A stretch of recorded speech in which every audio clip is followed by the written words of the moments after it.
I think the phone today is probably the most ubiquitous object that we engage with.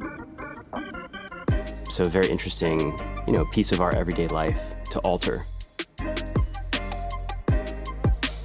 In a lot of my work, I think very heavily about both what the sculpture looks like, but also what it's made out of.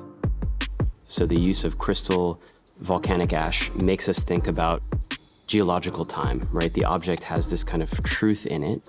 And I started working with patinaed bronze a couple of years ago, which makes us think of history.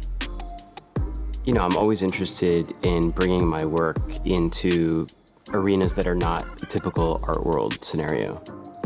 And Xiaomi reached out with this new phone that they were developing and had some pretty amazing capabilities for creating texture. It seemed like an interesting project to bring this type of erosion into something that people would engage with daily. I took the opportunity to create a really special, almost sculptural box that does have a different weight to it and feels almost like what you would imagine a sculpture, would be. I think that even once you remove the phone from the box, you might keep the box itself as an art object.